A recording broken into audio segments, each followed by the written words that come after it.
पूछे हैं प्रभु, को धर्मः सर्वधर्माणां भवतः परमो मतः किम जपन मुच्यते जंतुर जन्म संसार बंधनात्। विष्णु सहस्रनाम का श्लोक है ये। युधिष्ठिर जी महाराज बोले कि को धर्म सर्वधर्माणां, सभी धर्मों का धर्म क्या है याद रखिएगा। है क्या धर्म है जिसके स्मरण मात्र करने से, चिंतन मात्र करने से व्यक्ति जन्म संसार बंधन से मुक्त हो जाए। महाराज है कोई साधन, है कोई ऐसा नाम?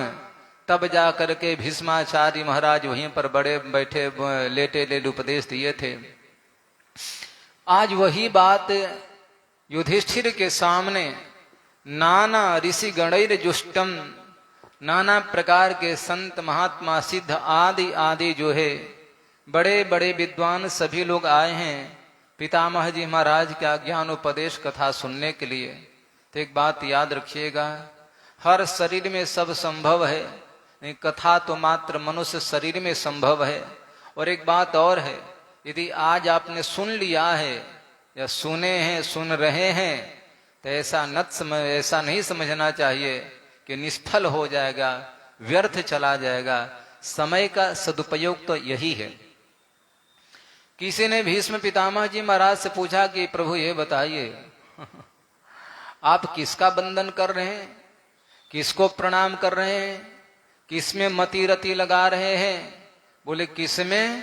बोले अपने आराध्य में जो भगवान है उनमें मैं लगा रहा हूं। बोले कि नहीं नहीं महाराज, ऐसे कैसे हो जाए? बोले कि हंतुम इमं गतोत्तरीयः, जो आपको मारने के लिए आया है उसमें आप मति लगा रहे हैं। ऐसा क्यों?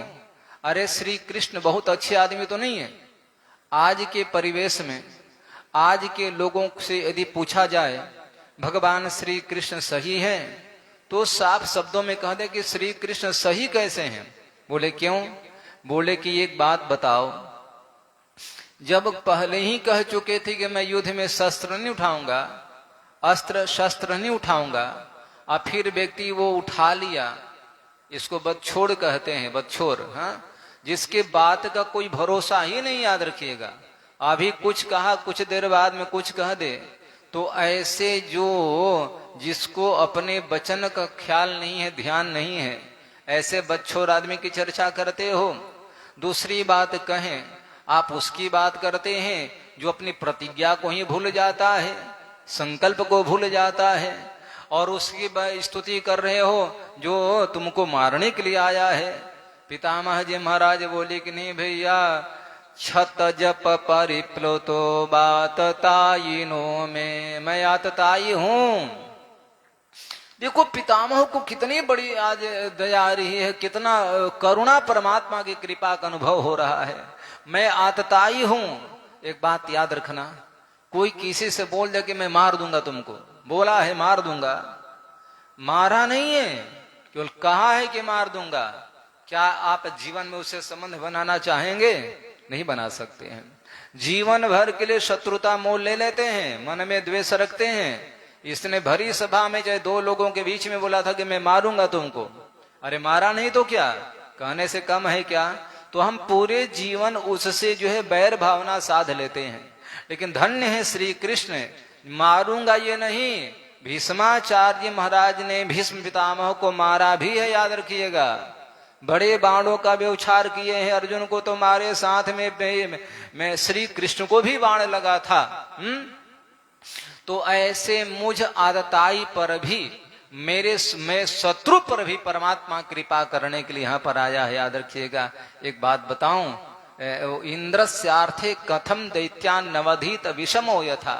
परीक्षित पूछे थे कि प्रभु सप्तम स्कंध में आगे चल करके कि इंद्रस्यार्थे, इंद्र के अर्थ, इंद्र के वजह से भगवान दैत्यों का वध क्यों किए? तो यहां माता दीति और अदिति जो है, यानी कि जो देवताओं दानवों की जो मां है, उसके मन में भेद है।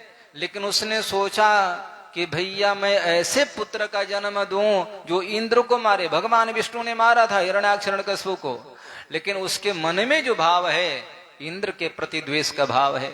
तो कहने के भाव ये है, सारतम बातें बस हम यही जानना चाहते हैं, समझना चाहिए। भगवान किसी के शत्रु नहीं है, याद रखना। भगवान किसी को मारते भी नहीं हैं, भगवान तो कृपा करते हैं। तो किसी ने कहा तो फिर आप ऐसे भगवान को याद कर रहे हैं? बोले ऐसे ही भगवान को। बोले कैसा है भगवान?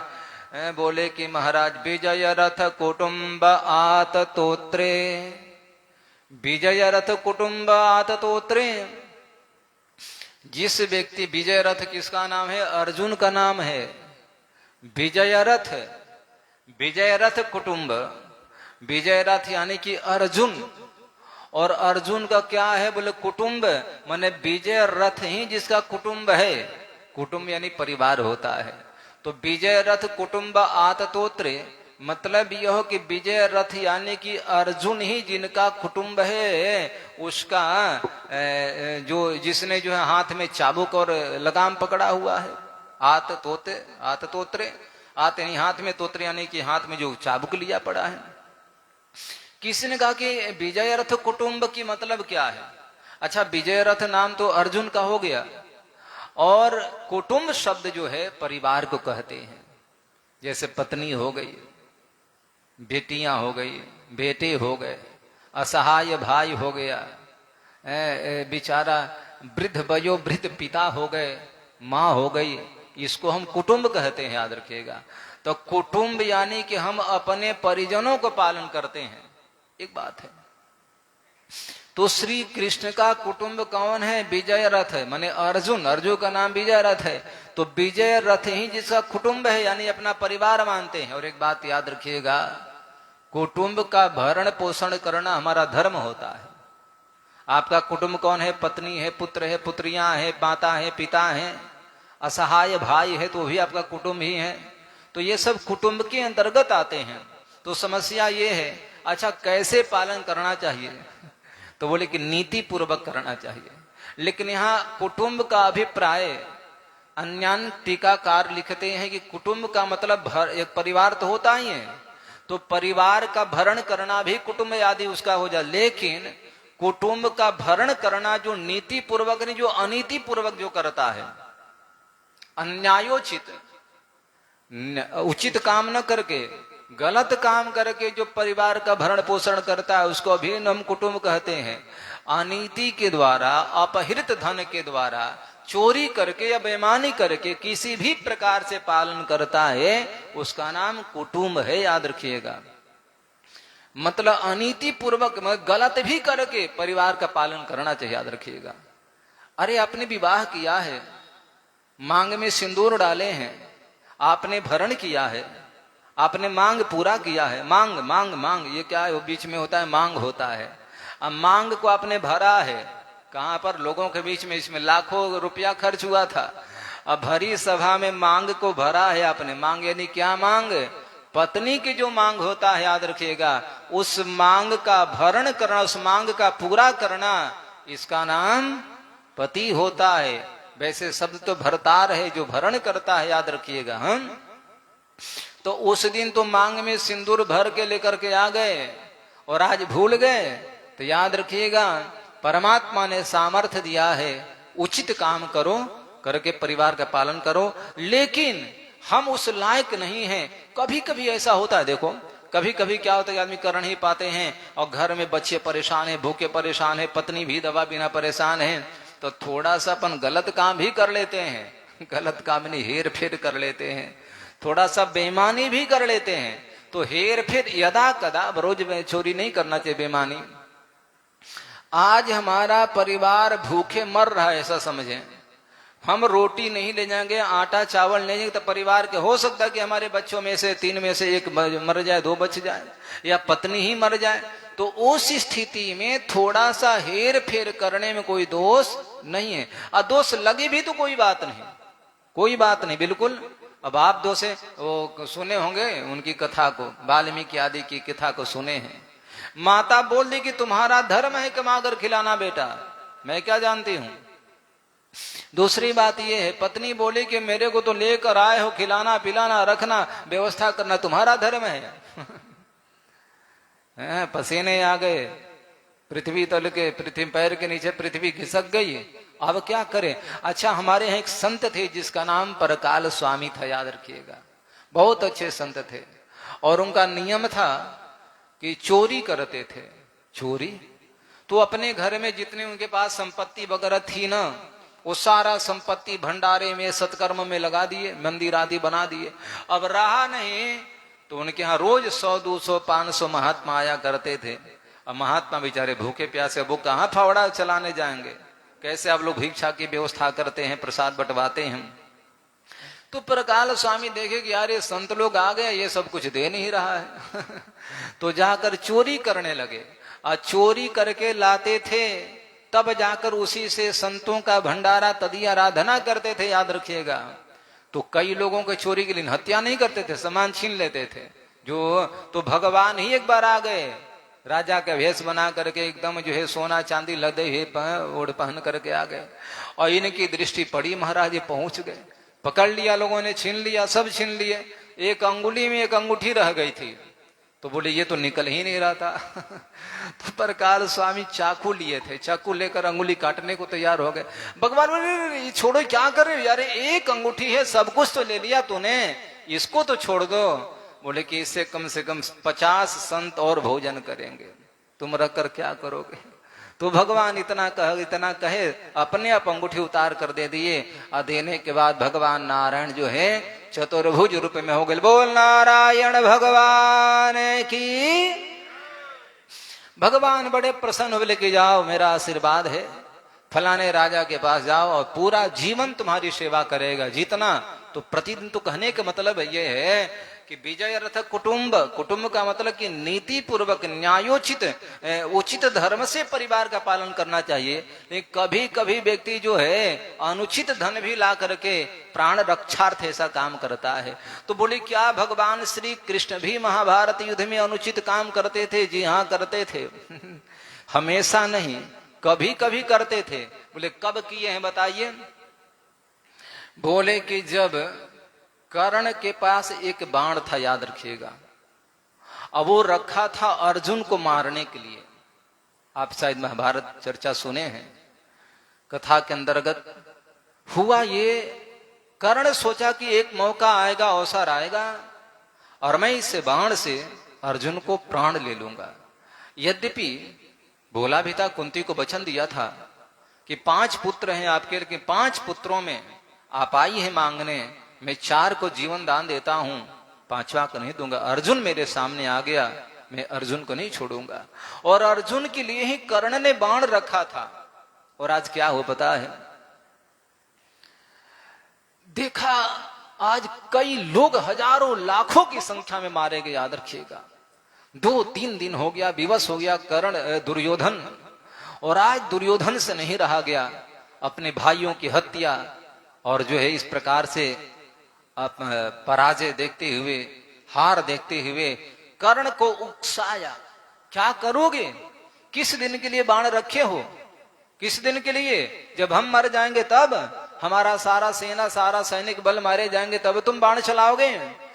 दुर्योधन कर्ण बोले कि मित्र रुको, भयभीत मत हो, परेशान मत हो, मैं रखा हूं, उचित समय पर मैं बाण चलाऊंगा। लास्ट में यही हुआ कि अर्जुन, श्री राधे, दुर्योधन विवश कर दिया। किसको? बोले कि कर्ण को चलाओ। मैंने ऐसे कह दिया कि तुम हमारा मित्र नहीं हो, तुम दगाबाजी आदि जो है देखने में मित्रता का बर्ताव करते हो, लेकिन भीतर से तुम्हारे भाव नहीं है। अब होता तो मैं करूं कि बाण चलाओ, इतना कहना हुआ। कर्ण तो फिर क्या, थोड़े सहन कर पाया, तुरंत महाराज ठीक है, तुम कहते तो मैं चलाता हूं। और उसी समय बाण निकाला, अनुसंधान किया महाराज। अब श्री कृष्ण देखे वो हो, तो वो कहते हैं कि वो बाण जो था ना, मने उस बाण की विशेषता थी कि जिसके ऊपर छोड़ा जाए उसका प्राण जरूर ही ले लेगा, खाली नहीं जा सकता है। और बाण चला भी दिया और श्री कृष्ण ने देख लिया, अब अर्जुन बचने वाला नहीं, याद रखिएगा। बस उसी समय भगवान क्या किए पता है? एक मुष्टिका प्रहार किया श्री कृष्ण ने, रथ पर एक मुक्का मारा और इतने जोर से मारे कि रथ में जो चारों घोड़े जो लगे थे फटाक से चारों घोड़े जमीन में बैठ जाते हैं। उनके पैर वो बिल्कुल बेचारे घुटमन हो गए, चारों घोड़े बैठ गए। और जैसे ही बैठे, बाण तो गले पर चलाया था, अर्जुन क्या कर गला में बाण लगे, और जैसे भगवान ने मुष्टिका प्रहार किया, घोड़े बैठ गए। जैसे ही बैठे तो बाण आया, लेकिन बाण अर्जुन के गला में नहीं लगा। बाण कहाँ लगा? मस्तक पर लगा, मुकुट पर लगा। और मुकुट पर लगने के बाद में बाण वहां से निकल गया और अर्जुन के मस्तक से मुकुट गिर पड़ा। भगवान श्री कृष्ण जो है बाद में घोड़े खड़े हुए, अर्जुन से बोले कि पार्थ, आज तू नहीं बचता, आज तू बच नहीं पाता, आज मारा जाता, याद रखना। इसलिए मैंने मुष्टिका प्रहार से घोड़ों को मैंने नीचे लेटा दिया, नीचे बैठा दिया, जिसके वजह से बाण जो है तुम्हारे मुकुट को स्पर्श करके निकल गया, वरना आज तू काल के गाल में चला जाता। भगवान श्री कृष्ण ने ये कहा। बाद में बहुत अफसोस हुआ दुर्योधन को भी, कर्ण को भी। वही एक बाण था जो कि अर्जुन मर सकता था कर्ण से, याद रखिएगा, दूसरा कोई साधन नहीं था, याद रखिएगा। तो यहाँ पर भीष्माचार्य महाराज बोले कि विजय रथ कुटुम्बयात तोत्रे, विजय रथ यानी अर्जुन का पालन पोषण भरण आदि उसका रक्षा करना ही भगवान श्री कृष्ण का दायित्व है, याद रखिएगा। अच्छा, यदा कदा ऐसा करना भी चाहिए। अब आप विषम परिस्थिति में हो, कोई मार्ग सूझ नहीं रहा है, तो फिर उस समय क्या करना चाहिए? उस समय तो फिर हम कोई ना कोई तो भाई रास्ता अपनाएंगे। तो श्री अच्छा एक और बात याद आ गई, भूरिश्रवा का नाम आप लोग सुने होंगे। भूरिश्रवा भी कोई सामान्य योद्धा नहीं है, उसने भी बहुत साधना किया था, और साधना के परिणाम से क्या हुआ, शिव जी को प्रसन्न कर लिया। और शिव जी प्रसन्न हो गए तो उसको एक दिए, वज्र दिए, गदा दिए, गदा। और गदा लेकर के आया। शिव जी बोले सोनो कहाँ जा रहे हो? बोले कि प्रभु मैं तो जा रहा हूं, मेरा तो तपस्या सफल हो गई।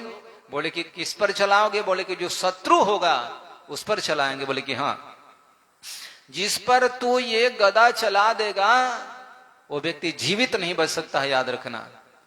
हाँ, इसलिए बड़ा प्रसन्न हुआ भूरिश्रवा। लेकिन शिव बोले कि एक बात ध्यान रखना कि जो तुमसे युद्ध नहीं करता है, तुमसे लड़ नहीं रहा है, उसके ऊपर मत चलाना।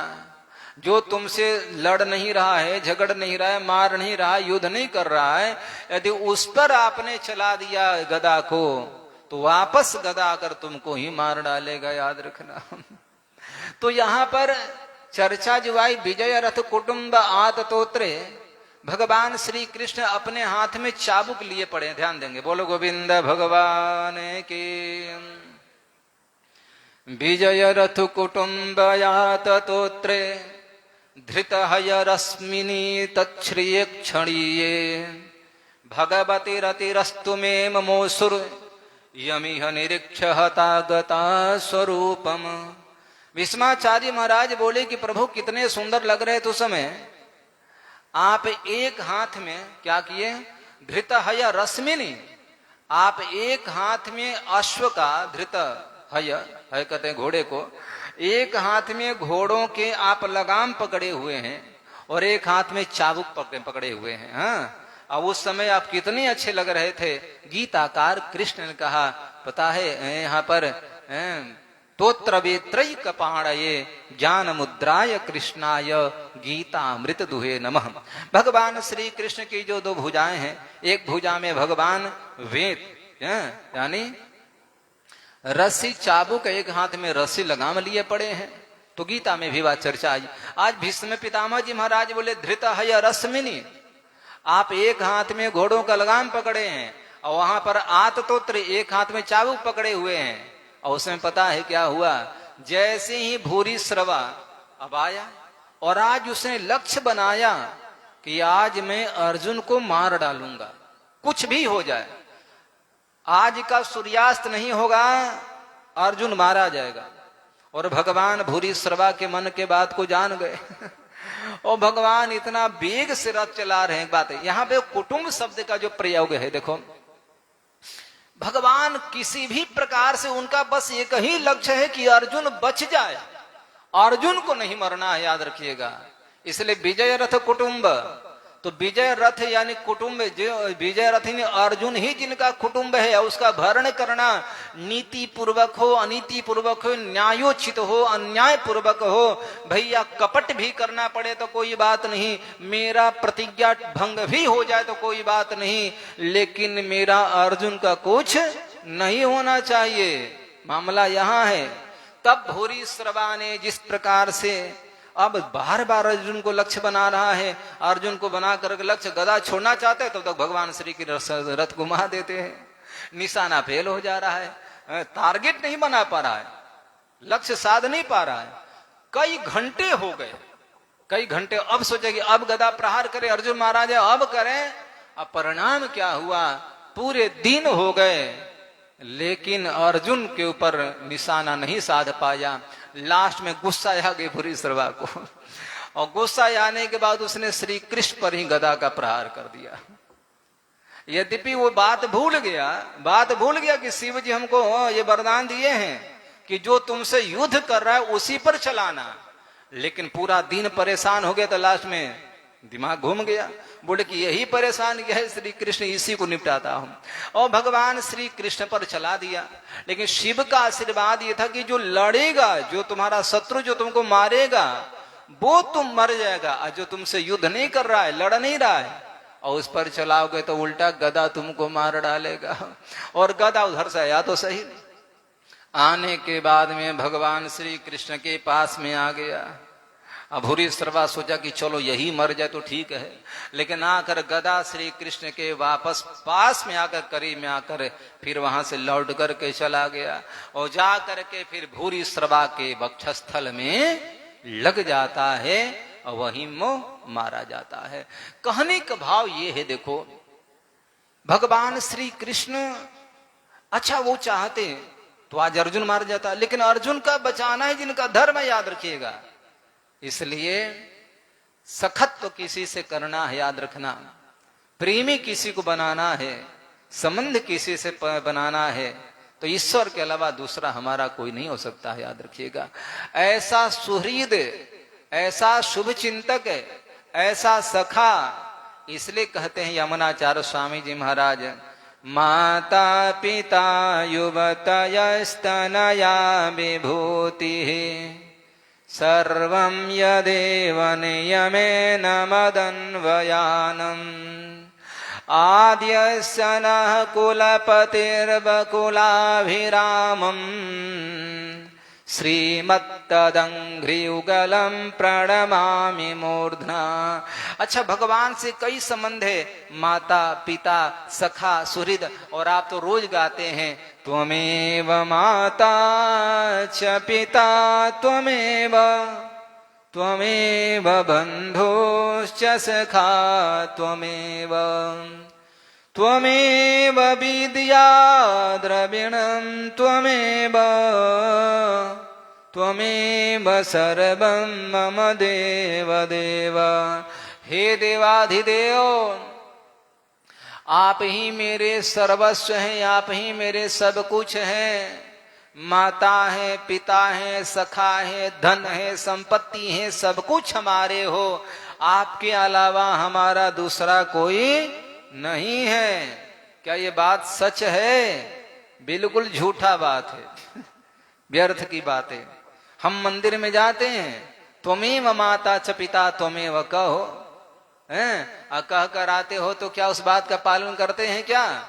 अब बोल दे कि हे देवाधिदेव तुम ही सब कुछ और कोई कुछ नहीं है, घर में पत्नी भी नाराज हो जाएगी, माँ भी नाराज हो जाएगी। तो हम तो जानते हैं कि भगवान के सामने को झूठ मूठ बोल देना चाहिए। भगवान के सामने को गाने का है, गाने का नहीं है, ये जीवन में उतारने का है, याद रखिएगा। हम तो कुल गा देते हैं, बस ठीक है, मंदिर में जाना चाहिए और जाकर त्वमेव माता च पिता त्वमेव कह देना चाहिए। नहीं नहीं, वहां प्रार्थना करो, ईमानदारी सत्यता के साथ कहता हूं, प्रभु तुम्हारे अलावा मेरा इस संसार में कोई नहीं है। और सही में गंभीरता से देखा जाए तो कौन किसका है जी, बताइए ना। जन्म लेने के बाद में, एक ही माँ के गर्भ से बच्चे जन्म लेते हैं, एक रोगी होता है, एक सुंदर काया स्वस्थ होता है, एक मूर्ख हो जाता है, एक पढ़ा लिखा बनता है, एक निर्धन होता है, एक धनिक होता है ना। एक ही पिता का संतान, एक ही माँ के गर्भ में पालन है। अब कभी कभी तो जुड़वा बच्चों का यह हाल देखा जाता है। इसका मतलब ये है कि आपका प्रारब्ध है, याद रखिएगा, आपका कर्म है। आप जैसे कर्म किए हैं तदनुसार जो है उसी प्रकार से आपको शरीर मिला है। अब फिर जो है इसके बाद में फिर आप अपना तैयारी कर रहे हैं। अभी हम बैठे तैयारी कर रहे हैं और क्या कर रहे हैं। तो पितामह जी महाराज बोले कि प्रभु इस प्रकार से धृत रश्मिनी तच्छ्रिय क्षण, वो स्वरूप भूले नहीं भूलता है हमसे, याद रखिएगा। कैसे हैं, भगवती रतिरस्तु में मुमूर्षु। तो बोले ऐसे भगवती ने ऐसे भगवान में क्या हो, रति अस्तु में, मेरा रति होना चाहिए। पितामह जी महाराज कैसे, मुमूर्षु, जो मर रहा है, जो मरने की इच्छा है, जो शरीर छोड़ रहा है। मुमूर्षु कहते मरने वाले को। अब बोले कि यही निरीक्ष हता गता स्वरूपम। किसी ने पितामह से पूछा कि अच्छा श्री कृष्ण भगवान है क्या है। बोले कि बिल्कुल है, भगवती भगवान श्री कृष्ण भगवान है। ऐसे भगवान कृष्ण में रति अस्तु में मेरा रति हो। कब रति होना चाहिए, जन्म जन्मुनि राम पद यह वरदान नयान। रति एक ही होनी चाहिए, याद रखिएगा, परमात्मा में रति हो जाए। अच्छा रति कैसे होगी पता है, जब तक आप कथा नहीं सुनेंगे रति नहीं हो सकती है। प्रेम कब होगा भगवान से पता है, जब भगवान की महत्ता को, भगवान के प्रभाव को, भगवान के स्वरूप को जब सुनेंगे तो परमात्मा में प्रेम होगा। अच्छा एक बात और है, प्रेम अच्छे व्यक्ति में होता है, उसका गुण के विषय में जब पता लग जाए आपको, बड़ा गुणीन है भैया, बहुत अच्छा आदमी है, उससे न प्रेम करेंगे। अरे हम भी प्रेम करेंगे कैसे भैया, गांव का कौन सज्जन आदमी, ईमानदार आदमी, भला आदमी, उससे मैं प्रेम करूंगा। हत्यारा, बदमाश, डकैत, आचरणहीन, ऐसे व्यक्ति से हम प्रेम करेंगे क्या, नहीं करेंगे। तो जब किसी व्यक्ति के विषय में उसके अवगुणों को पता लगता है तो उससे हमको घृणा हो जाती है, और जब उसके गुण का पता लगता है तो हमको अनायास ही उससे प्रेम हो जाता है। अरे सुंदर है यार, बड़ा स्मार्ट है। और एक बात और है पता है, पैसा वाला भी है और वचन के बड़ा पक्का है, कहा जो देता है। तो ऐसे जब गुणीन व्यक्ति जो होता है बड़ा उदार है, अरे उसे कोई प्राण भी मांगे तो दे दे, रुपया पैसा की तो बात क्या करते हो। जब इस प्रकार से उसकी महत्ता, उसकी विशेषता जब हम अपने कानों से सुनते हैं तो हमारे मन में एक उत्कंठा होती है, एक इच्छा जागृत होती है, कैसा आदमी है यार, सारे लोग प्रशंसा कर रहे हैं, चलो ना मैं भी थोड़ा मिलता हूं। तो वही पितामह जी महाराज बोले कि प्रभु जो भक्त वत्सलता की वजह से हाथ में जो है घोड़ों का लगाम पकड़ा है और चाबुक पकड़ा हुआ है, अर्जुन ही जिसका कुटुंब है, ऐसे भगवान से भगवती, ऐसे भगवान श्री कृष्ण में हमारी रति हो। कब रति हो, बोले कि मुमूर्षु, मरते समय। देखो मैं कई बार कहता हूं, हमने जीवन को जिया है, याद रखिएगा, तो मृत्यु ही उसकी परीक्षा होती है। आपने जीवन, अच्छा एक बात कहूं, जी तो सब रहे, एक बात याद आ गई। एक बार देवर्षि नारद जी महाराज जा रहे थे, रास्ते में राजस्थान में गए थे, आगे बढ़े जा रहे थे, एक आदमी पत्थर तोड़ रहा था, तो नारद जी गए, कहो भैया क्या कर रहे हो। ये ज्येष्ठ का महीना 10-11 बज रहा था, धूप तप रही थी, पसीना पसीना हो रहा था, और नारद पूछे कि भैया क्या कर रहे हो, आंखें फूट गई हैं क्या, दिख नहीं रहा है क्या। अरे पत्थर तोड़ रहा हूं और क्या कर रहा हूं, पेट जो करा दे। देखते हो कितना पसीना निकल रहा है, धूप तेज है, लेकिन नहीं करूंगा तो पेट कैसे भरेगा, पत्थर तोड़ रहा हूं। बड़ा गुस्सा बोला नारद, अच्छा अच्छा ठीक है भैया। फिर आगे गए नारद, और थोड़ी दूर पर गए तो वहां भी एक व्यक्ति पत्थर तोड़ रहा था। जाकर पूछा नारद, भैया क्या कर रहे हो। आइए नारद जी बैठिए, क्या बताऊं, भगवान ने हमको अधिकार दिया है, पेट मिला है, परिवार है, तो उसका भरण करना है ना, तो हमने अपने दायित्व का निर्वहन कर रहा हूं, हम कर्म कर रहे हैं, और इस कर्म को करने के बाद जो फल मिलेगा, रुपया पैसा, उसका मैं परिवार का भरण पोषण करूंगा। अच्छा अच्छा ठीक ठीक, बहुत बढ़िया। नारद जी थोड़ी और आगे गए और वहां देखे तो वही पत्थर तोड़ रहा था। नारद वही भाषा में पूछे, भैया क्या कर रहे हो? अरे प्रणाम प्रणाम नारद जी, हरि हरि आइए नारायण, बैठिए। बैठा गया, कुछ पानी कराया, जलपान कराया। नारद जी कैसे आना हुआ? नारद जी बोले कि हमारा तो काम ही है भ्रमण करना, घूमते फिरते आ गया, तुम्हारे ओर दृष्टि पड़ गई। कर क्या रहे हो? तब उसने कहा कि महाराज क्या बताऊं, भगवान की सेवा कर रहा हूं, पत्थर तोड़ रहा हूं। हम पत्थर तोड़ देते हैं तो यही पत्थर जा करके फिर लोग मूर्ति बनाते हैं, और मूर्ति जब तैयार होता है तो लोग इसकी पूजा करते हैं। यानी कि हम भगवान की एक सेवा कर रहे हैं, याद रखिएगा। और ये सेवा का फल यह है कि जब भगवान की सेवा हम करते तो भगवान फल देंगे ही, याद रखिएगा। एक बात और है, कभी स्वामी से सेवक को मांगना नहीं चाहिए।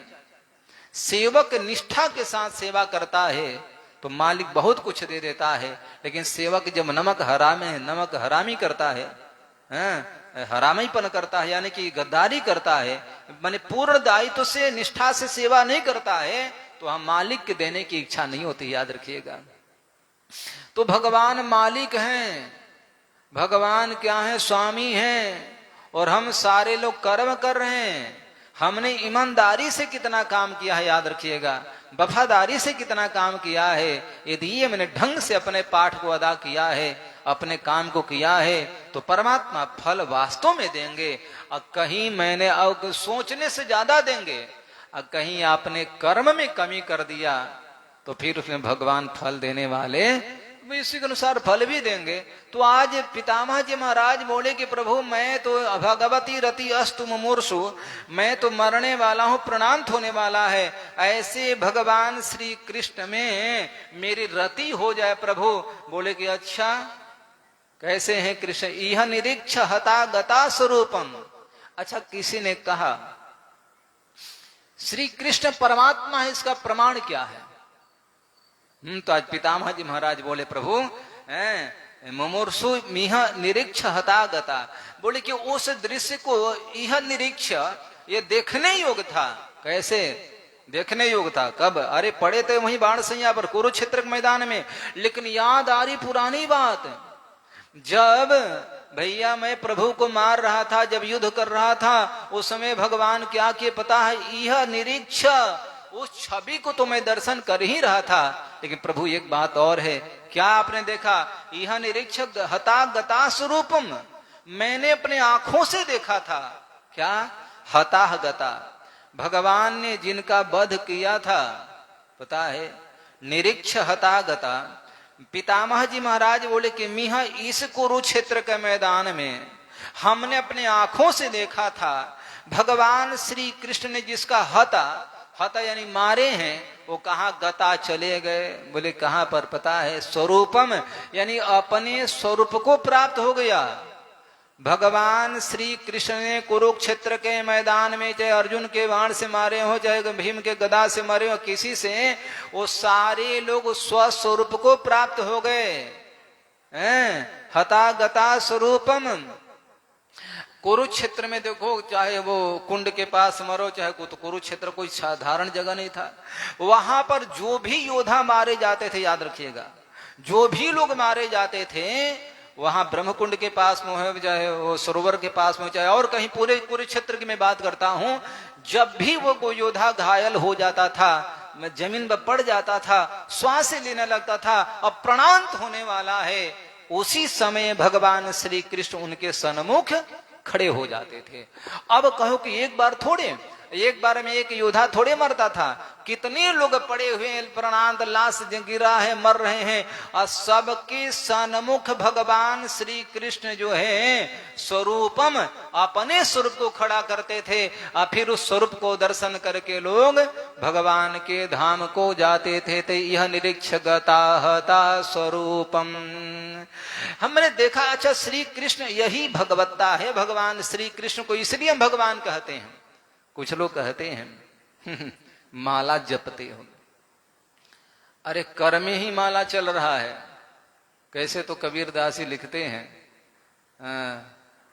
मनवा चहुदिसी ओर, हाथ में तो माला फिर रहा है हाथ में माला ले रहे, घुमा रहे, और मन कहीं और घूम रहा है।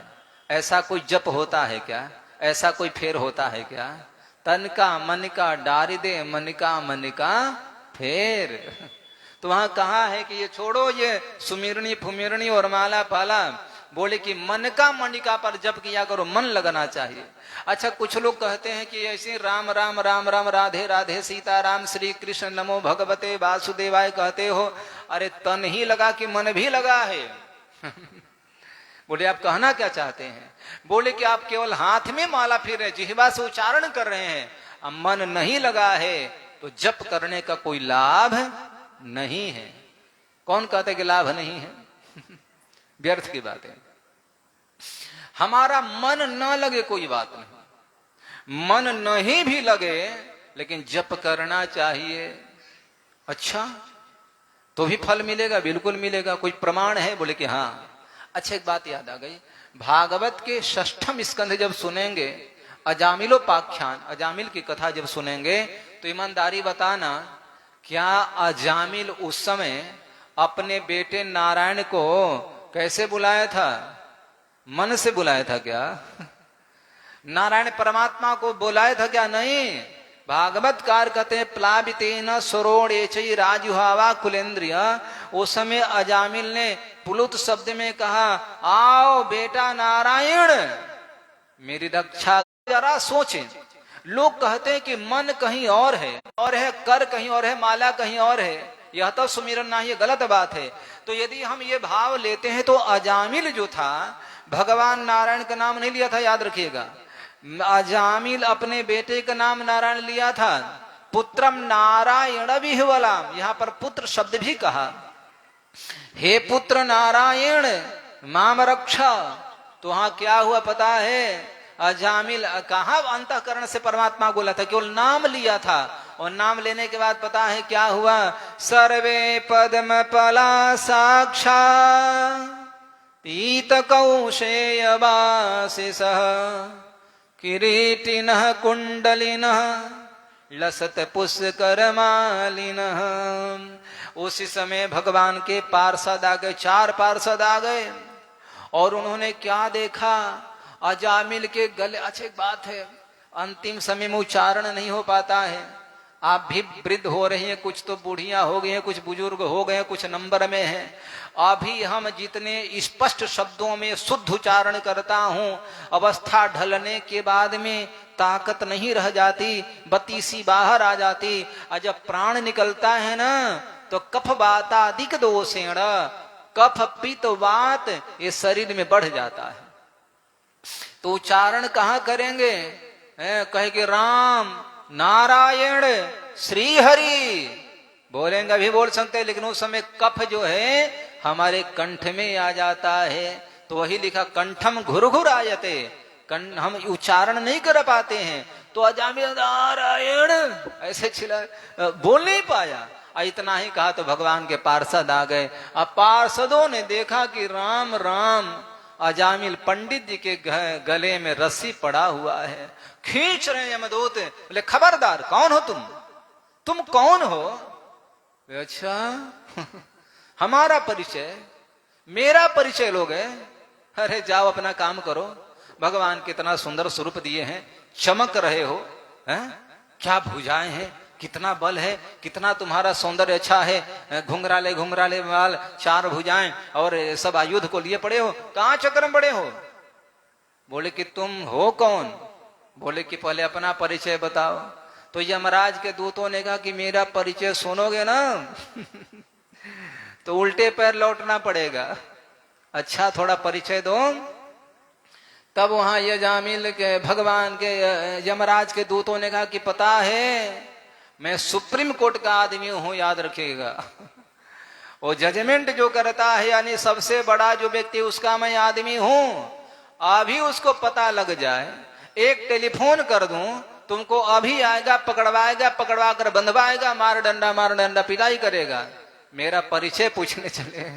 भगवान के दूत मन ही मन मुस्कुरा रहे हैं। बोले अच्छा ऐसा बात? बोले कि हाँ। तुम कौन हो? बोले कि पहले धक्का दिया भगवत दूतों ने, खबरदार, बोले जोड़ो इसको। धक्का दिया। महाराज बलशाली तो थे ही। एक बात याद रखना, कहावत है ताकत कम गुस्सा ज्यादा पीट जाने का लक्षण होता है, याद रखिएगा। शरीर में ताकत हो तो सामने वाले से मुकाबला करना चाहिए। और शरीर दुबला पतला है, लड़ने का सामर्थ्य नहीं है, जिसे इच्छा उसी से भीड़ गए तो पिटाओगे।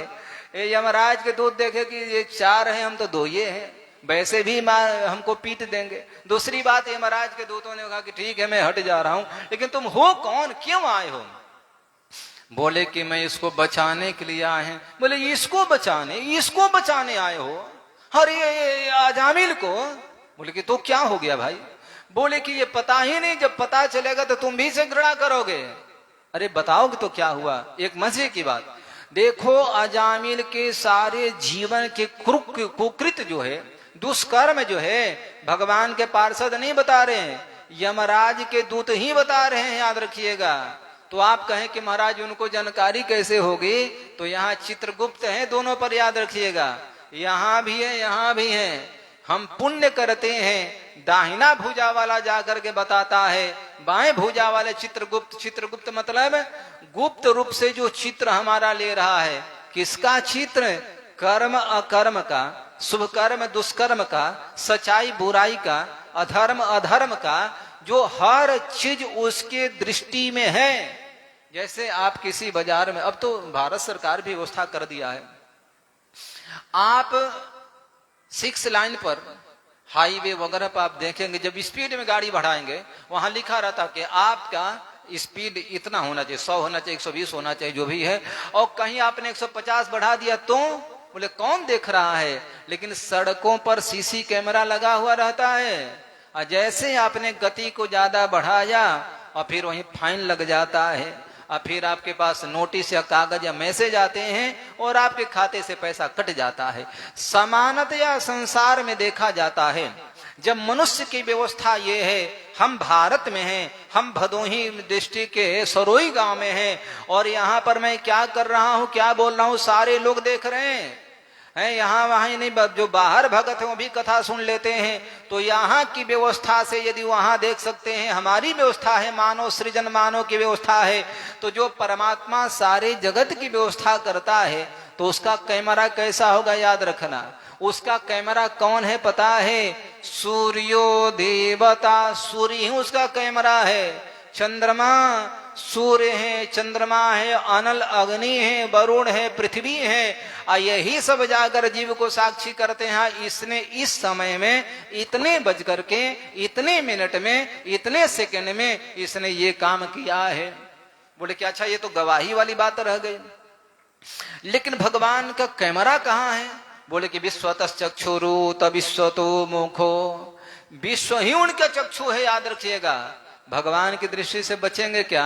तो भगवान का चक्षु है भैया, तो उसी के अनुसार सब होता। तो कहने के भाव मेरा ये है, तो यमराज के दूतों ने बोला कि जब जानोगे तो इसे घृणा करोगे तुम, ये महापापी आदमी है, ब्राह्मण है, जानते हो, ये ब्राह्मण है, और 4 तरह से धन कमाता था। कैसे? पहला, कुछ लोगों का आदत है किसी के पैसा ले लेंगे और लेकर बेईमानी कर लेते हैं। कर्ज किसी का नहीं खाना चाहिए, याद रखना। यदि आपने पैसा लिया है, लौटाने के लिए बोला है, तो महीना 2 महीना विलंब हो सकता है, लेकिन उस व्यक्ति को पैसा लौटा देना चाहिए। अब बोले कि बेईमानी कर गए तो बोले कि उसको भरने के लिए आपको आना पड़ेगा, फिर पशु बनकर, उसे घर के नौकर बनकर भरना पड़ेगा, याद रखिएगा। तो कर्ज कभी भी नहीं लेना चाहिए, और ले भी लिए हैं तो अपने जीवन में भर करके जाना चाहिए। दूसरी बात, जुआ नहीं खेलना चाहिए। बोले कि ये बेईमान अजामिल किसी का पैसा लेता था कि हम बढ़ा कर देंगे, ब्याज देंगे, ये करेंगे, ब्याज के बाद छोड़ो मूलधन भी नहीं देता था। बोले कि राम राम राम। दूसरी बात, ये जुआ खेलता था, हमारे शास्त्रों में जुआ खेलना वर्जित है, याद रखिए। तीसरी बात, यह चोरी करता था, और उसे भी काम नहीं तो चोरी कर ले, छिनैती कर ले। बोले हाँ ये चोरी करता था। बोले कि हाँ। बोले कि राम राम। और वही नहीं, अरे ब्राह्मण है, अपनी अर्धांगिनी धर्म पत्नी को छोड़ करके गणिका को रख लिया, अब वेश्या से 10 पुत्रों का जन्म दिया इसने। हाँ, सती साध्वी अपनी पत्नी को छोड़ करके इसने। बोले राम राम राम। तो सारे कुकर्म जो थे, जो सब जामिल करता था। बोले कि अच्छा अब बताओ तुम बचाओगे? भगवत दूत बोले कि मैं तो बचाने के लिए आया हूं।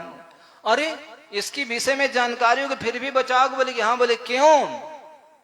अच्छा ये बताओ, धर्म क्या है, अधर्म क्या है? ये बात पूछे थे भगवत पार्षद ने, पूछा कि धर्म क्या है, धर्म क्या है? तो यमराज बताए होंगे कि वेदोपर हिंडतो धर्म, वेदानुसार आचरण करना ही धर्म है, याद रखिएगा। अब वेद विरुद्ध जो आचरण करता है वही अधर्म होता है। तो इस अजामिल ने संपूर्ण जीवन अधर्म का, मैंने वेद विरुद्ध काम किया है, याद रखिएगा। अच्छा, वेद कौन प्रकट किया है? वेदो नारायण साक्षात, वेद साक्षात नारायण, याद रखिएगा। नारायण में वेद में कोई अंतर नहीं समझना चाहिए। तब भगवत दूत बोले कि अच्छा, तो वेद नारायण का स्वरूप है? बोले कि हाँ, स्वरूप क्या, साक्षात नारायण ही है वेद। तो बोले कि अच्छा ये बताओ, इसने नाम किसका लिया है? नाम तो इसने नारायण का लिया है। अरे नारायण का जब नाम ही ले लिया तो इसके पास कोई पाप रह गया क्या? बोले अरे उसने वैकुंठवासी का नाम थोड़े लिया है। बोले किसका नाम लिया है? बोले किसने तो अपने बेटे पुत्रम नारायण, पुत्र नारायण का नाम लिया है। अब जरा सोचो, पुत्र का नाम नारायण लिया है, और भागवतकार लिखते हैं गुरुणाम च गुरुणी च लघुनाम च लघुनी च, बड़ा से बड़ा पाप, छोटा से छोटा पाप, हरि रीत्य बसे नाह पुमान नारहत यातनाम, जो हरि कह देता है ना उसके सारे पाप धुल जाते हैं। इसलिए याद रखना, आजकल जो नामकरण संस्कार होता है, नामकरण संस्कार जो कहते हैं, तो हमारे यहाँ पहले लक्ष्मी बाई, क्या होता था? लक्ष्मी बाई, मीराबाई, फलानी बाई, बाई शब्द राजस्थान में। अपने यहाँ जो है कमलावती, दुर्गावती, सरस्वती आदि नाम रखते थे। और आज भी ये भी थोड़ा सा समय के अनुसार नामकरण इनका भी हुआ करता है। पहले के माताओं का नाम कौशल्या होगा, सुमित्रा होगा, और कुछ होगा, लक्ष्मी होगा, मीरा आदि होगा, दुर्गा होगा। लेकिन आज के देवियों का नाम क्या होगा पता है? अब इनका नामकरण संस्कार टिंकल से पड़ता है। एक का नाम क्या रहा? टिंकल, किसी का नाम पिंकल। अरे भैया, अच्छा एक बात कहूं, टिंकल जब 5 साल की होती है अच्छी लगती है, और टिंकल जब 85 साल के हो जाए तो ये टिंकल दादी सुनना कितना बुरा लगता है जी।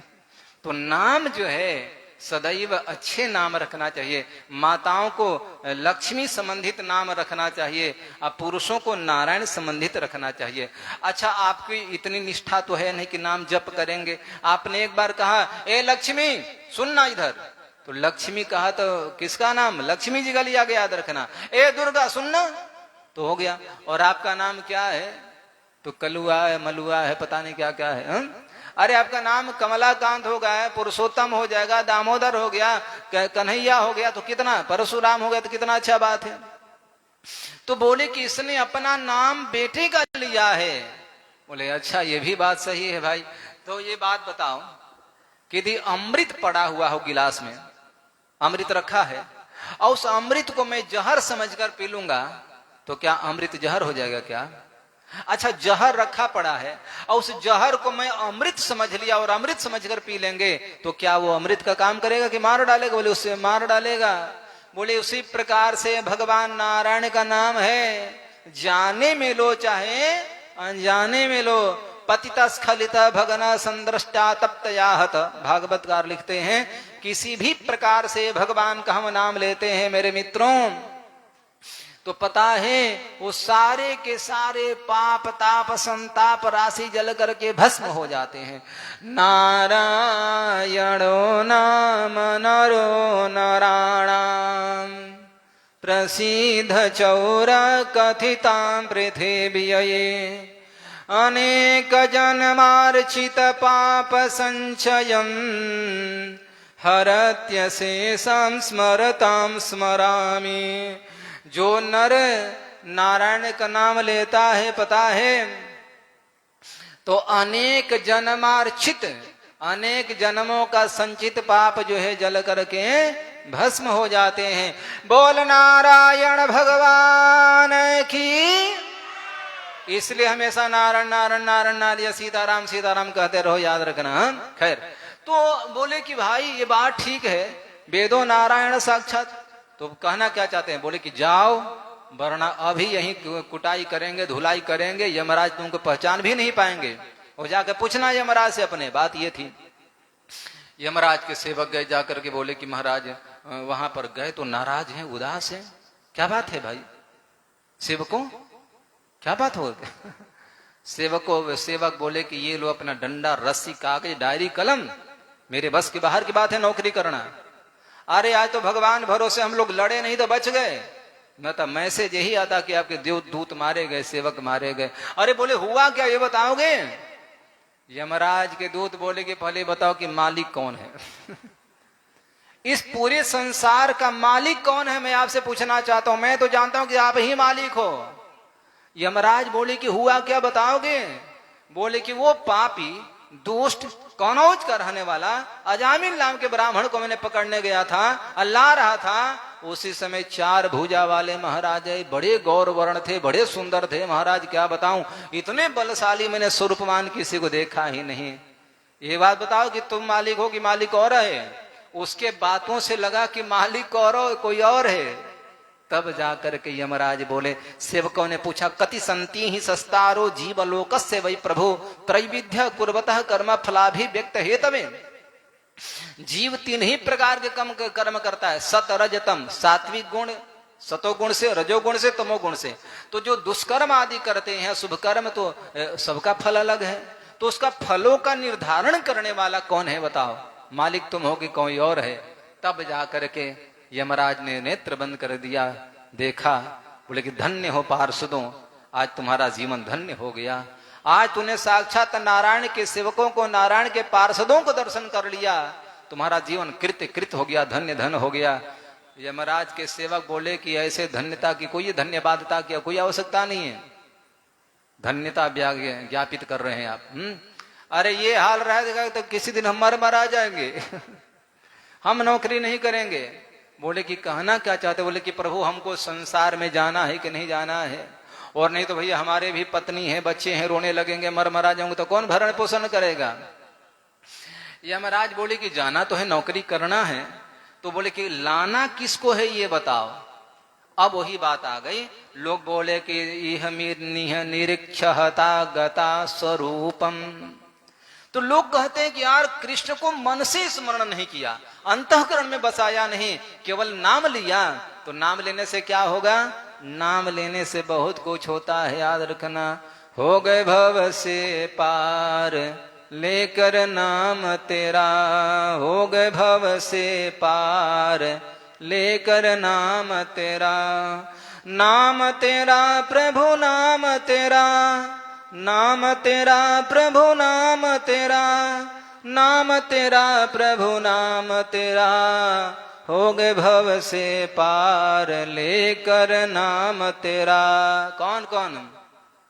वाल्मीकि यति दीन दुखी था, बुरे कर्म में सदा लीन था, करी रामायण तैयार लेकर नाम तेरा, करी राम। कितना उदाहरण दिया, गणिका से लेकर के, तोता से लेकर के, वाल्मीकि से लेकर के, भैया अजामिल से लेकर के, कितने लोगों का नाम लिया। लोग कहते हैं कि नाम, अरे नाम जपे से क्या होगा? छोड़ो ना, भगवान की इच्छा होगी हृदय में आएंगे नहीं आएंगे, अंतःकरण में आएंगे नहीं आएंगे। मेरा काम है नाम जप करना, याद रखना, जप करना हमारा काम है। इसलिए यमराज के दूत बोले कि प्रभु लाना किसको है? तो यहाँ स्पष्ट लिखा कि जिह्वा न भक्ति भगवद गुण नाम धेयम। जो जीभ से उच्चारण नहीं करता है, याद रखिएगा, जो जीभ से माने मुंह से सीताराम सीताराम नारायण का नाम नहीं, जिह्वा न भक्ति, जीभ से भगवान का गुणानुवाद या कीर्तन नहीं करता है, उसको लाना। यमराज के दूत बोले कि महाराज गूंगा होगा तब? गूंगा होगा तो उसको पकड़ लेंगे क्या? अरे गूंग व्यक्ति तो बोलता नहीं है, मूक व्यक्ति, तो उसको हम कैसे लाएंगे? तो जिह्वा न भक्ति, तो उसका जीव तो बोले ही मुंह करते रहते हैं। बोले कि तो उसको भी लाना। गूंगा को? बोले कि हाँ। अब बताइए, आजकल लोगों से कह दे कि सीताराम या फिर अखंड कीर्तन किया जाए, लोग नहीं तैयार होते, याद रखिएगा। यही तो भगवत नाम की विशेषता है। पितामह जी महाराज बोले कि प्रभु आपके नामोच्चारण का इतना बड़ा फल है, मैं क्या बताऊं। तो बोले कि गुंगा को लाना है, बोले कि हाँ, बोले कि जिह्वा न भक्ति भगवद गुणनाम अधेयम। अच्छा कोई बात नहीं, वो गुंग है, नामोच्चारण नहीं कर सकता है, स्मरण नहीं कर सकता, मन में तो रख सकता है ना, बोले कि हाँ मन में रख सकता है महाराज। और चेतस्य न स्मृति तो चरणारविंदम, और चित्त में परमात्मा का स्मरण तो कर सकता है, बोले कृष्णाय नो नमते।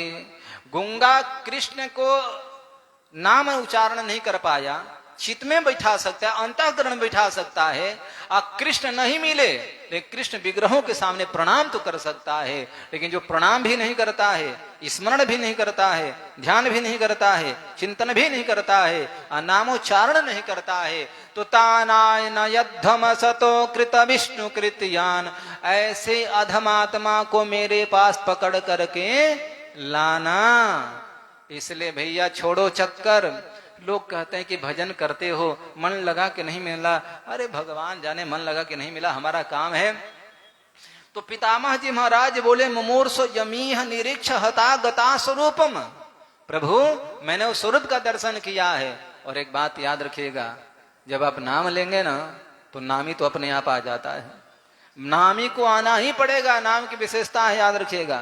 कहाँ शबरी गई थी, आना पड़ा कि नहीं आना पड़ा, आना पड़ा, याद रखिएगा। हम इस प्रकार से पुंडरीक कहाँ गए थे, उसके पास श्री कृष्ण को आना पड़ा। तो कहने के भाव कि मैं नाम जाप करूंगा तब तो।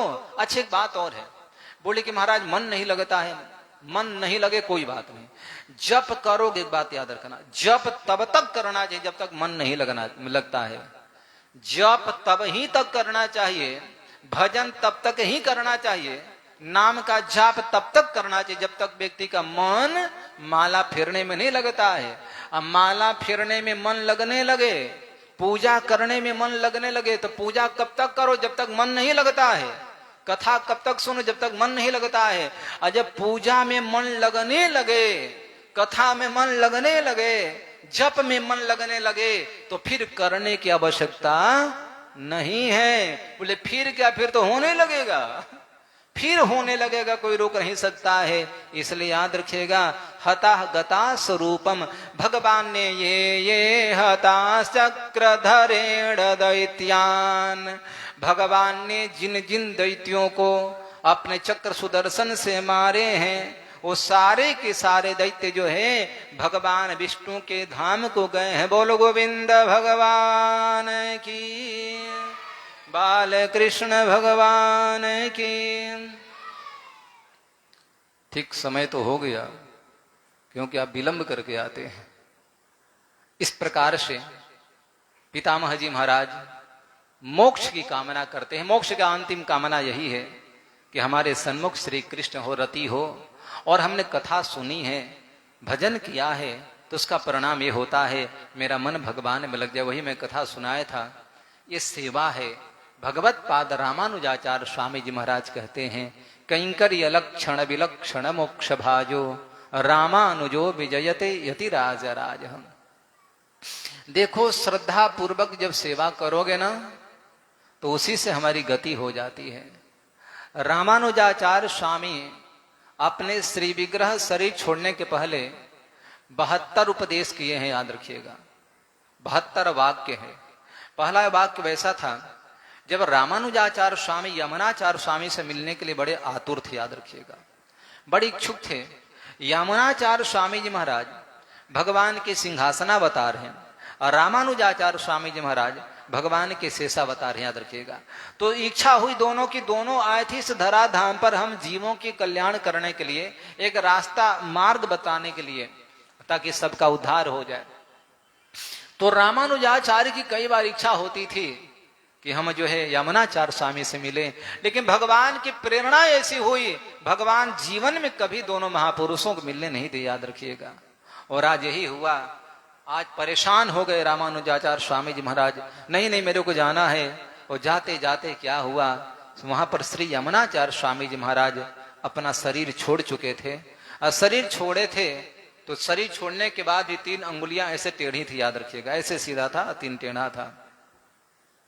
रामानुजाचार्य स्वामी जी वहां पर आते हैं, देखकर बड़ा विलाप किए, अफसोस किए कि ऐसे महापुरुष का दर्शन नहीं हो पाया। और वहीं पर रामानुजाचार्य स्वामी जी महाराज जो है अपने कई वाक्य कहते हैं, याद रखिएगा, कई वचन कहते हैं और उस बात को सुन संकल्प करते हैं, प्रतिज्ञा करते हैं और वहां पर हम जीवों के लिए उपदेश दिए हैं, याद रखिएगा। तो रामानुजाचार्य स्वामी के संकल्प को सुन करके पार्थिव शरीर जो यामुनाचार्य स्वामी जी महाराज का था, जो अंगुलियां टेढ़ी थी शरीर छूटने के बाद भी वो सीधी हो गई। और उसी 72 वाक्य में बोले कि अपना कल्याण चाहते हो ना तो एक काम करो, भगवत गीता किंचित धीता गंगा जल लवकणी का पीता। शंकराचार्य स्वामी जी महाराज लिखते हैं गीता का पाठ जरूर किया करो, याद रखना। गीता से बड़ा कोई ग्रंथ नहीं है, याद रखिएगा। हम लोग तो गीता को कभी पलटते भी नहीं, याद रखिएगा। अच्छा, पढ़ा लिखा ना हो तो क्या करना चाहिए पता है? तो बोले कि सदग्रंथों का अवलोकन करो, गीता है, रामायण है, वेद है आदि। अच्छा, नहीं पढ़ा लिखा है तो क्या करें? बोले कि तो मूल मंत्र का जप करे। बोले मूल मंत्र भी नहीं आता हो तो? बोले द्वय मंत्र का अनुसंधान करे, भी संभव नहीं है तो? बोले चरम मंत्र का चिंतन करे, ये भी संभव नहीं हो तो? बोले कि तो एक काम करो, भगवान के लिए पुष्प हार बनाया करो, माला बना दिया करो। बोले वो भी संभव नहीं है प्रभु तो? बोले झाड़ू लगा दिया करो मंदिर आदि में, वो भी संभव नहीं। बोले पोछा लगा दिया करो, वो भी संभव नहीं है तो? बोले कि श्री वैष्णव की सेवा किया करो। भजन नहीं करते हो तो कोई साधु संत श्री वैष्णव महापुरुष आ जाए तो उनकी सेवा करना चाहिए। और ये भी संभव नहीं, याद रखिएगा, तो बोले कि वैष्णव सानिध्य में जीवन बिताया करो। मतलब कि ऐसे वैष्णव संतों के साथ में जीवन बिताया, मैंने संपूर्ण जीवन रहने का प्रयास करो। अच्छा, ये भी संभव नहीं है तो महाराज वैसे महापुरुष नहीं मिल पाए तो? बोले तीर्थों में वास किया करो। और तीर्थों में वास केवल वास करोगे, याद रखिएगा, तो तुम्हारा कल्याण हो जाएगा। लेकिन हम इन समस्त साधनों में हमको नहीं लगता कि हम कोई भी साधन कर पाते हैं। इसलिए देखो, आप सुने हैं गणिका की कथा ना? गणिका, नाचने वाली गणिका, नर्तिका जा रही थी स्टेज कार्यक्रम करने के लिए, लेकिन मुंह में पान खाई थी। और बिहार यूपी वाले अक्सर पान खाते हैं तो ऊपर से चूना और लगाते हैं ताकि जीभ और ओष्ठ लाल हो जाए। तो उस गणिका ने पान खाए, पान खाने के बाद चूना लगा लिया, लेकिन वस्त्र तो बड़े अच्छे पहने थे, कीमती वस्त्र पहनी थी। बोले कि इसमें यदि मैं चूना लगाती हूँ साड़ी वगैरह में तो साड़ी बेकार हो जाएगी। तो क्या किया पता है? आगे बढ़ी और बढ़ने के बाद क्या देखा था कि मंदिर बना था। अब मंदिर का दीवारें थी तो गणिका सोची कि बड़ी अच्छी बात है, चलो इस मंदिर के दीवार में मैं चूना पोंछ देती हूँ। अब मंदिर के दीवार में उसने चूना पोंछ दिया, याद रखिएगा। अब जाना तो सबको है, रहना नहीं देश वीराना है। यहाँ कौन रहने वाला है जी? 4 दिन की चांदनी मिली है, 4 दिन का जीवन मिला है, 4 दिन के जिंदगनिया भजल हरि। 4 दिन के लिए मिला है, 50-100 साल कैसे बीत जाते हैं। जाना ही निश्चित है। तो गणिका का भी मृत्यु हुई, मर गई। और मरने के बाद में सब खाता बही पलट कर देखा गया। चर्चा आएगी, काश वहां तक हम लोग पहुंच जाएं। नरका नाम विशेषतः भगवान शुकाचार्य महाराज से परीक्षित पूछे कि नर का नाम कीम विशेषतः प्रभु, नरक कहाँ है? पृथ्वी लोक में है या फिर पृथ्वी लोक से अलग है? तो नरक स्वर्ग आदि का निर्धारण किया है। तो हमारे कर्मों के अनुसार, याद रखिएगा, हमको नरक मिलता है, स्वर्ग मिलता है, अच्छा शरीर मिलता है, रोगी शरीर मिलता है, सुंदर शरीर मिलता है। हम धनिक घर में जन्म लेते हैं, गरीब घर में जन्म लेते हैं। हमारे कर्म अच्छे हैं तो धनिक घर में, कर्म बुरे हैं तो बुरे गरीब घर में, या फिर विपन्न घर में दुख उठाएंगे, ये होता है ना। तो भाई गणिका मरी तो मरने के बाद में देखा संपूर्ण जीवन इसने पाप किया है। जब से होश संभाली है महाराज, केवल पैसा के लिए राम राम राम। तो बोले क्या करना चाहिए? पूरा जीवन पाप पाप पाप पाप ही किया है, लेकिन एक बार इसने जीवन में पुण्य किया है। वो पुण्य क्या किया है पता है? अपने हाथों से शिवालय में, शिव मंदिर में इसने चूना लगाया है, सफेद चूना लगाया है। तो क्या करना चाहिए? बोले कि यार इतना बड़ा काम किया है, बाप रे बाप, अभी तक किसी ने किया नहीं है। तो इस गणिका की मुक्ति हो जाना चाहिए, मोक्ष दे देना चाहिए, स्वर्ग आदि लोग दे देना चाहिए। और उसको स्वर्ग भेज दिया गया। जरा सोचो, लोग कहते हैं कि हम मंदिर क्यों बनाएं? मंदिर इसलिए बनाओ, 50 जगह मकान बना दोगे कोई पूछने वाला नहीं है, ना उसका कोई पुण्य खाता में आपका नामांकन होगा। याद रखिएगा, एक मंदिर बना देंगे हैं, जब तक मंदिर का पूजा पाठ होता रहेगा, ईंट रहेगी, तब तक आपका स्वर्ग आदि लोक में वास होगा। याद रखना, संभव नहीं है मंदिर बनाने का अकेला। तो एक काम करो ना, उसमें 10 बोरी सीमेंट ही दे दिया करो। अरे वो तो यार फलाने का मंदिर है, हमको उससे क्या रहे, फलाने बनवा रहे हैं। शिव जी का मंदिर है, राम जी का मंदिर है। राम जी का जो मंदिर बना भारतीय लोगों को बनाना चाहिए, लेकिन भारत ही नहीं, विदेशों से ज्यादा योगदान आया। राम जी भारत के नहीं है, राम जी संपूर्ण विश्व के हैं। याद रखिएगा, शिव जी केवल हमारे नहीं है, शिव जी सबके हैं। दुर्गा जी, शिव जी, गणेश जी, काली माई, लक्ष्मी जी, सरस्वती जी जो भी हैं। तो हम मंदिर नहीं बना सकते हैं, लेकिन मंदिर में योगदान तो कर सकता हूं। अच्छा बहुत नहीं तो 1 आध बोरी तो सीमेंट दे सकता हूं। अरे कुछ नहीं यार, उतना भी देने का सामर्थ्य नहीं है, तो मंदिर के नाम पर 151 रुपए तो दे सकता हूं ना। यही आपके काम आते हैं, याद रखिएगा। और नहीं तो फिर कुछ जाने वाला नहीं है। धर्मस्य मनुगच्छति, वो गणिका का मोक्ष हो गया। याद रखिएगा, आजकल लोग मंदिरों में भी जाते हैं। मैंने कल एक आदमी को डांट दिया, कथा पंडाल में जाएंगे लोग तंबाकू खाएंगे। मैंने कई जगह मंदिरों में देखा, आपसे मैं बताऊं, मंदिर में जाएंगे, बैठे रहेंगे वहां पर, थूकते रहेंगे। मंदिर में जाएंगे, सिगरेट पीते रहेंगे। मंदिर में जाएंगे, गुटखा। यार शर्म आनी चाहिए, देवालय है, ये घर है भैया। देवालय का मतलब देवताओं का घर है, आलय, निवास है उसका, और तुम उसके निवास में जाकर, उसके घर पर जाकर श्रुति खाओगे, ये कहां का नियम है भाई। याद रखिएगा, मंदिर में यदि आप गुटखा खा करके, छोड़ो गुटखा तंबाकू की बात, मुंह में मीठा रख करके अब मंदिर में जाते हैं तो आपको दोष लगता है। तो मंदिर में जाए तो कुल्ला करके जाना चाहिए। याद रखिएगा, झूठे मुंह नहीं जाना चाहिए। और झूठा मुंह दर्शन करने से दर्शन करने वाले को दोष लगता है। अब आजकल के बाबा जी लोग मुंह में गुटखा भरे हैं, कैठे हैं महाडाटी। अरे यार, बोल रहे हो कि महाराज जी ऊपर थूक रहे हो तुम। कुछ लोग तो ऐसे बनारसी आते हैं, पंडा क्या बताऊं, बात करेंगे उनके मुंह से थूक निकलता रहेगा। कई बार तो बात करने के बाद उनसे जाके स्नान करना पड़ता है। याद रखना, स्नान पूरे शरीर खराब कर देंगे। इसलिए हम लोग एक घेरा करके रखते हैं, तुम उधर रहना, मैं इधर रहूंगा, ठीक है। पता नहीं कहां से सब आ जाता है। इसलिए आत्मोद्धार चाहते हैं तो इन समस्त कामों में मंत्र जाप करो, 2 मंत्र का अनुसंधान करो। नहीं बना झाड़ू लगाए करो, रोज मंदिर में झाड़ू लगाओ। हस्तौ च कर्म सुमनस्तव पादयोर्न, हाथ मिला है सेवा करने के लिए न जी। हाँ, क्या सेवा करोगे बताओ। तो सेवा यही है, याद रखिए, झाड़ू लगा देना, पोछा लगा देना। हमारे यहाँ तो मारामारी हो जाता है। अभी श्रावण का महीना चल रहा है ना कई माताएं तो 2 बजे मंदिर में पहुंच जाएंगी, ताकि वो बिचारी वो झाड़ू पोछा ना लगा पाए, मैं झाड़ू पोछा लगाऊं सावन में जाकर के शिवालय में। याद रखना, दुर्गा व्रत का टाइम होता है, वहां दुर्गा जी रखाती है, पूजा होता है। आपके यहाँ भला ही लोग 8 बजे जाए, बात अलग की है, लेकिन बहुत से क्षेत्र हैं माताएं सोची बहने कि मैं झाड़ू लगाऊं। याद रखिएगा, पहले बार मैं शिव जी को धोई स्नान कराएं। कुछ लोग तो आराम से चलेंगे यार, 8 बजे चाय पाई पी के चलेंगे, जल चढ़ाएंगे। ऐसे थोड़ी होता है। इसलिए जल सेवा है, झाड़ू सेवा है, पोछा सेवा है, भगवान के बेलपत्र समर्पित करो, माला बनाया करो।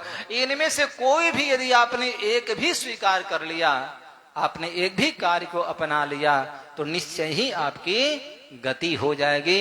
इसलिए भीष्माचार्य महाराज बोले, यह निरीक्ष गतः हता शुभम स्वरूपम।